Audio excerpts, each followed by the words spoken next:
खाना खाने के बाद पेट में बोझ होता है, पेट भारी होता है। खाने के बाद सुस्ती महसूस होती है, जिधर खाया है उधर ही बंदा लेट जाता है, सुस्त हो जाता है। पेट बड़ा हुआ अंडे की तरह निकला हुआ महसूस होता है, पेट पे दबाव रहता है। ये जो पेट में दबाव, बोझलपन, भारीपन है, ये मैदा और अंतड़ियों की सोजिश की अलामत होती है। अगर ऊपर वाले हिस्से में मैदे के मुकाम पे बोझ, दबाव, भारीपन हो, इससे मुराद है कि मैदे में सोजिश है।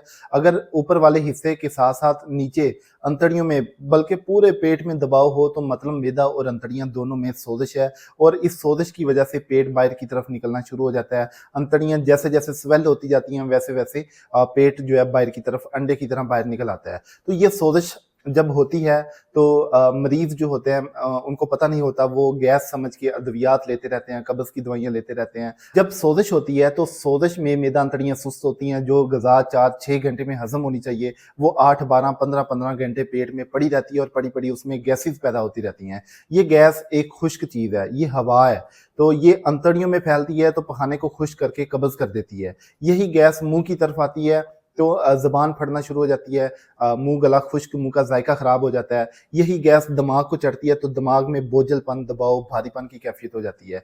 यही गैस पूरे वजूद में फैलती है तो पूरे जिस्म के पट्टे जो होते हैं ये खींचे जाते हैं, पट्टे टाइट हो जाते हैं। गर्दन में खिंचाव, कंधों में खिंचाव, टाँगों में, बाजुओं में, पूरे वजूद में खिंचाव की कैफ़ियत बढ़ जाती है।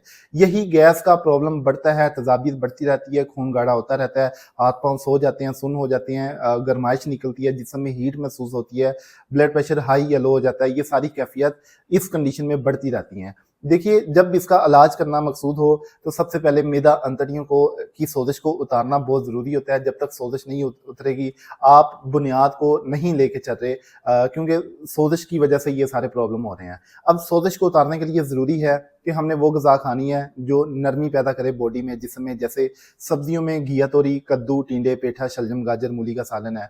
इसमें आप काला नमक, काली मिर्च डाल सकते हैं, लहसुन, अदरक, प्याज़, ज़ीरा, धनिया, हल्दी, नमक, काली मिर्च डाल के आप ये मसाला बना के सालन बनाएँ इसमें, और नमक, काली मिर्च जो है फलों पे लगा के खाएँ। फलों में मीठा खरबूजा, तरबूज, गरमा, सरदा, भुट्टे, पपीता, ये वाले फल बहुत अच्छे हैं, बेहतरीन है। काली खजूर भी खा सकते हैं। अगर आप कहवा पीना चाहते हैं तो सौंफ, छोटी इलायची, पुदीने का कहवा इस्तेमाल करें। अगर आप मीठा खाना चाहते हैं तो गुड़ वाला दलिया गंदम का दूध के बगैर बना के ये खाएँ। ये वो नुस्ख़ा है जो सोजिश को उतारता है।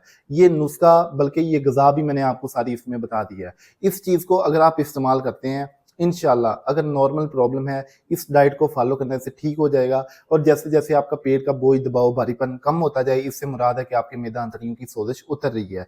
और याद रखिएगा, खुराक जब भी खाएँ नॉर्मल खाइएगा, पेट भर के खाना नहीं खाना, एक वक़्त में 1 से कम रोटी खाएँ या ज़्यादा से ज़्यादा 1 रोटी खाएँ।